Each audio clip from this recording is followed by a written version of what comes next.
Hello everyone and welcome back to another video of CUET with Skylights Economics MCQs Practice Series। आज हम discuss करेंगे another 10 important questions जो आपको आपके boards and CUET exam दोनों में हेल्प करेंगे। तो चलिए स्टार्ट करते हैं हमारे फर्स्ट क्वेश्चन से एंड वो question is in India the dash is the controller of credit। who is the controller of credit? किसी भी इकोनॉमी के अंदर क्रेडिट कंट्रोल करने की जो रिस्पॉन्सिबिलिटी होती है that lies in the hands of the central bank of the respective country. तो इंडिया में भी क्रेडिट कंट्रोल करने की जो रिस्पॉन्सिबिलिटी है और ये जो फंक्शन है ये परफॉर्म किया जाता है बाय अवर सेंट्रल बैंक यानी कि the Reserve Bank of India. Okay now तो first option is Axis Bank. ये नहीं हो सकता because this is commercial bank of the country. Reserve Bank of India, yes, this is the right answer. ICICI Bank, no, commercial bank. Punjab National Bank is also the commercial bank. The right answer is B option, that is the central bank, the Reserve Bank of India. Okay, our next question is, yes, which of the following is correct with reference to Ministry of Finance? जब भी हम money and banking में ministry of finance के बारे में पढ़ते हैं तो वो एक ही सबसे इंपॉर्टेंट फंक्शन से कंसर्न करके पढ़ते हैं, रिलेट करके पढ़ते हैं। यानी कि जो मिनिस्ट्री ऑफ फाइनेंस है इसे हम पढ़ते हैं in the relation to currency issue. तो देखिए वैसे तो जितना भी करेंसी कंट्री के अंदर इशू किया जाता है वो सेंट्रल बैंक के द्वारा किया जाता है, पर जितने भी कॉइन्स हैं इन 1 रुपी नोट इसे मिनिस्ट्री ऑफ फाइनेंस इशू करती है। क्लियर? तो इसीलिए जब यहाँ पे हम देखेंगे which of the following is correct with reference to ministry of finance, it issues coins only, नहीं ओनली नहीं है। देखिए क्यों? क्योंकि कॉइन्स के अलावा ये 1 रुपी नोट भी इशू करती है। Okay now it issues all types of currency notes, no, क्योंकि सिर्फ 1 रुपी नोट ही इशू करती है। It issues 1 rupee note and coins. Yes, this is the right answer. It issues 1 rupee note and coins, 1 रुपए का note, और जितने भी coins हैं ये मिनिस्ट्री ऑफ फाइनेंस के द्वारा ही इशू किए जाते हैं। Okay, it issues only 1 rupee note, नहीं, ना तो ये ओनली 1 रुपी नोट ना ही ये ओनली कॉइन्स, ये दोनों ही रॉन्ग ऑप्शंस हैं क्योंकि ये 1 rupee note and all the coins issue करती है। Clear? Okay, next question. Reserve Bank of India imposes rupees 25 lakh penalty on Axis Bank for violating KYC rules। September 1, 2020 का ये एक हेडलाइन है। तो देखिए, a person read this headline and wondered which of the following functions RBI has performed while doing this। तो यहाँ पे हमें एक हेडलाइन गिवन है कि रिजर्व बैंक ऑफ इंडिया ने एक्सिस बैंक के ऊपर 25 लाख रुपीस की पेनल्टी इंपोज की है for violation of KYC rules. अब आरबीआई ने यानी कि द सेंट्रल बैंक ने किस अपने फंक्शन के तहत, एज पर विच फंक्शन ये चीज किया, मतलब किस फंक्शन के होते हुए उन्होंने अपनी ये जो पेनल्टी इंपोज किया है, किस फंक्शन से, किस अथॉरिटी से किया है। तो देखिए सेंट्रल बैंक वैसे तो बहुत सारे फंक्शंस परफॉर्म करता है, जैसे कि इशू करना करेंसी को, ठीक है, हमारे फॉरेक्स को की कस्टडी संभालना, इसके अलावा गवर्नमेंट का बैंकर परफॉर्म करना, गवर्नमेंट का एजेंट बनना, पर सबसे इंपॉर्टेंट एक और फंक्शन भी है जो सेंट्रल बैंक परफॉर्म करता है, दैट इज कि central bank is the banker of banks. ये बैंकों का बैंक है and the supervisor of all the banking structure of the economy. तो जितना भी बैंकिंग सिस्टम है, जितने भी बैंक्स हैं, इन सबको सुपरवाइज भी करता है हमारा सेंट्रल बैंक। तो कौन से फंक्शन के तहत ये कर सकता है? तो जब ये सुपरवाइज करता है तो ये देखता है कि कौन से रूल्स फॉलो हो रहे हैं, कोई बैंक है जो रूल्स नहीं मान रहा या नॉर्म्स फॉलो नहीं कर रहा। तो अगर ऐसा कुछ होता है तो आरबीआई के पास पावर है, अथॉरिटी है कि वो चाहे तो लाइसेंस कैंसिल कर सकता है, फाइन इंपोज कर सकता है। तो उसी अथॉरिटी के तहत ये हेडलाइन बनी है। ओके, तो देखिए banker to the government, no, यहाँ पे गवर्नमेंट का तो कोई रोल ही नहीं है, यहाँ तो बैंक्स को गवर्न करने का रोल है। तो देखिए bankers bank in supervision, this is the function which is performed है। ओके, तो bankers bank in supervisory function RBI ने परफॉर्म किया है, this is the right answer. बाकी भी देख लो, custodian of foreign exchange, foreign exchange का यहाँ पे कोई रिलेशन नहीं है, okay, controller of money supply, यहाँ मनी सप्लाई का भी कोई लिंक नहीं है, क्रेडिट क्रिएशन का, क्रेडिट कंट्रोल का कोई लिंक नहीं है, इसीलिए हमारा right answer is bankers bank and supervision function. Okay, now fourth question. Mr. Kishan, an economics teacher, was explaining the concept of sometimes commercial banks are in need of funds, okay, in emergency, and this happens in time when banks suffer the crisis of confidence of its depositors. From the following, choose the correct alternative which specifies the function of central bank explained by him. तो यहाँ पे एक teacher है mister Kishan जो कि bank का, RBI का एक फंक्शन समझाना चाहते हैं. वो रिलेट करते हैं कि कई बार कमर्शियल बैंक्स को भी फंड्स की जरूरत होती है, एडवांसेस की जरूरत होती है, एंड दैट टू कई बार इतनी इमरजेंसी होती है. और जब बैंक अपने क्राइसिस से सफर कर रहा हो, जैसे कि यहाँ पे कॉन्फिडेंस या ट्रस्ट का क्राइसिस है उसके पास, तो आखिर में एक रिजॉर्ट उसके पास होता है जहां से उसको फंड्स मिल सकते हैं, and that is the central bank of India. तो central bank of India acts as the lender of last resort. जब कहीं से उन्हें कोई भी फाइनेंशियल एकोमोडेशन नहीं मिलता बैंक्स को, तो वो आरबीआई के पास जाते हैं, आरबीआई से फाइनेंशियल एकोमोडेशन लेते हैं, हेल्प लेते हैं या एडवांस लेते हैं, तब आरबीआई उनके लिए बनता है lender of last resort.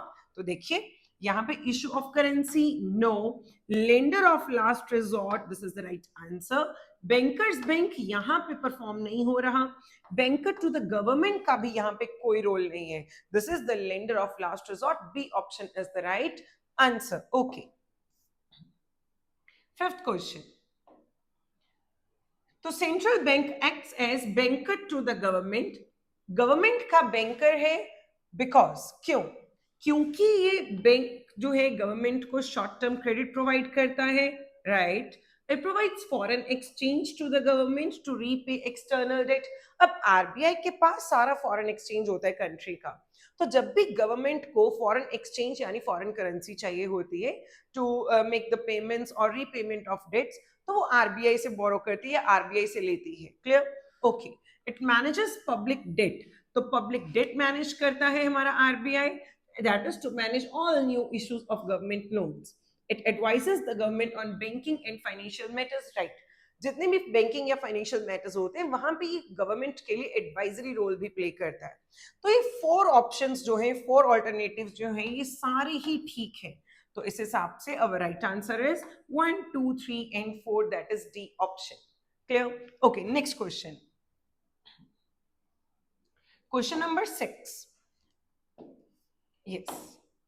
The central bank has imposed fine on Hisar Urban Cooperative Bank Limited. देखिए पिछले क्वेश्चन में क्या था, एक्सिस बैंक के ऊपर फाइन इंपोज हुआ था. अब Hisar urban bank limited, cooperative bank limited, and Andaman and Nicobar state cooperative bank limited for violation of banking norms. तो ये भी कौन सा फंक्शन हुआ? Bankers bank and supervisory function. Same question हम ऊपर करके आए हैं. क्लियर? तो देखें, इशू ऑफ करेंसी नो, यहाँ पे करेंसी इशू होने का कोई लिंक ही नहीं है. Banker to the public, public के साथ भी कोई लिंक नहीं है. Banker to the government no, government का भी कोई लिंक नहीं है.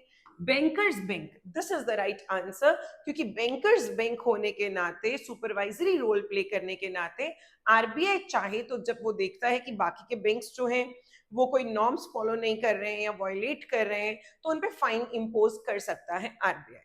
ठीक है, तो यहां पे D option is the right answer. Okay, next question. Question number 7. The process of buying and selling of securities by the central bank of a country is known as. तो आरबीआई के पास एक बहुत बड़ी रिस्पॉन्सिबिलिटी है कि उसे economy का यानी कि पूरी कंट्री का क्रेडिट कंट्रोल करना होता है, यानी कि मनी सप्लाई को कंट्रोल करना होता है. तो मनी सप्लाई कंट्रोल करने के लिए आरबीआई के पास दो तरीके के इंपॉर्टेंट इंस्ट्रूमेंट्स होते हैं, one qualitative and other quantitative. तो क्वांटिटेटिव इंस्ट्रूमेंट्स की यहाँ पे हमारे पास कुछ एग्जांपल्स हैं, कुछ ऑप्शंस हैं, यहां से हम देखते हैं. तो देखिए यहाँ पे क्वेश्चन में स्पेशली पूछा गया है buying and selling of securities. ठीक है, तो देखिए सबसे पहले मार्जिन रिक्वायरमेंट, ये नहीं हो सकता राइट आंसर. क्यों? What is this margin? Margin is the difference between the value of the assets offered for the loan by the customers to their banks and the value of the loan. तो loan की value और जो security उन्होंने बदले में दी है, इसका जो डिफरेंस होता है, क्योंकि सिक्योरिटी की वैल्यू हमेशा लोन की वैल्यू से ज्यादा होगी, that difference is called margin. तो यहाँ पे कहीं भी buying and selling of securities की बात नहीं हो रही है. Clear? Okay. Open market operations, this is the right answer, क्योंकि open market operations are the securities, ठीक है, जिनका सेल और परचेज किया जाता है आरबीआई की तरफ से to control the credit in the economy. तो this is the right answer. पर एक बार बाकी के दो ऑप्शंस भी देख लेने चाहिए. तो कैश रिजर्व रेशियो भी रॉन्ग आंसर है, रॉन्ग ऑप्शन है. क्यों? क्योंकि सीआरआर ये एक ऐसा रेशियो है, एक प्रोपोर्शन है जो हर कमर्शियल बैंक को आरबीआई के पास अपने डिपॉजिट्स में से कुछ proportion in the form of cash reserve रखना होता है. क्लियर? स्टैट्यूटरी लिक्विडिटी रेशियो भी सही आंसर नहीं हो सकता. क्यों? क्योंकि एसएलआर भी एक ऐसा रेशियो है कि ऐसा प्रोपोर्शन जो हर कमर्शियल बैंक को अपने डिपॉजिट्स में से कुछ प्रोपोर्शन अपने ही पास in the form of liquid assets रखना होता है. यहाँ पे कहीं भी sale and purchase of securities की बात नहीं हो रही है. Sale and purchase of securities means open market operations and this is the right answer. Clear? Okay, next question. The rate at which commercial banks borrow from the Reserve Bank of India to meet their long-term requirements is known as. तो देखें, कहते वो rate बताओ कौन सा है जो commercial banks बोरो करते हैं, जिस रेट पे आरबीआई से फॉर लॉन्ग टर्म रिक्वायरमेंट्स के लिए. तो देखिए, सबसे पहले मार्जिन रिक्वायरमेंट नहीं हो सकता, क्योंकि margin requirement is not a rate of interest. Margin requirement is a difference between the value of the asset या value of the security and the value of the loan. तो rate of interest तो ये है ही नहीं. Okay. Bank rate, yes, this is the right answer. ये long term borrowings के लिए charge किया जाता है by the central bank from the commercial banks. Okay. Repo rate नहीं, repo rate short term credit के लिए होता है. Reverse repo rate भी नहीं हो सकता. Okay. The right answer is B option. Clear? Okay. Ninth question. Dash is the rate of interest at which central bank lends to commercial banks. Central bank lend करता है commercial banks को for their short period requirements. तो अभी मैंने previous question में बताया कि short period requirements के लिए जो rate of interest charge किया जाता है, that is repo rate. Clear? तो repo rate is our B option and this is right answer. Reverse repo rate नहीं होता, ठीक है. बैंक रेट लॉन्ग टर्म के लिए है. Margin requirement is not the rate of interest. तो the right answer is repo rate, यानी कि B option. Clear? Okay. Okay, our last question is the ratio of total deposits that a commercial bank has to keep with Reserve Bank of India is called. तो देखिए, किसी भी commercial bank को दो तरीके के रिजर्व्स बनाने होते हैं. One is CRR and other is SLR. CRR means cash reserve ratio. SLR is statutory liquidity ratio. CRR के अकॉर्डिंग हर कमर्शियल बैंक को अपने ही डिपॉजिट्स का कुछ प्रोपोर्शन आरबीआई के पास in the form of cash रखना होता है, जबकि SLR में हर कमर्शियल बैंक को अपने ही डिपॉजिट्स का कुछ प्रोपोर्शन अपने ही पास in the form of liquid assets रखना होता है. यहाँ पे क्लियरली मेंशन है has to keep with Reserve Bank of India, यानी कि our answer is CRR, that is C option. Statutory liquidity ratio नहीं हो सकता क्योंकि वो अपने ही पास रखना होता है, लेकिन यहाँ पे पूछा है आरबीआई. डिपॉजिट रेशियो आंसर नहीं है. लीगल रिजर्व रेशियो, दोनों ही लीगल रिजर्व रेशियो है, CRR भी और SLR भी. तो वो right answer is C option, that is CRR. अब ये थे हमारे 10 इंपॉर्टेंट क्वेश्चंस जो आपको आपके CUET एंड आपके बोर्ड एग्जाम्स दोनों में हेल्प करेंगे. अगर आप ऐसे ही और क्वेश्चंस की प्रैक्टिस करना चाहते हो तो स्क्रीन पे दिए गए हमारे QR कोड को स्कैन कीजिए एंड आप और क्वेश्चंस को प्रैक्टिस कर सकते हो. ऐसे ही और क्वेश्चंस की प्रैक्टिस मेरे साथ YouTube पे करने के लिए इस चैनल को सब्सक्राइब कीजिए और इस वीडियो को मैक्सिमम शेयर कीजिए with your friends. Thank you.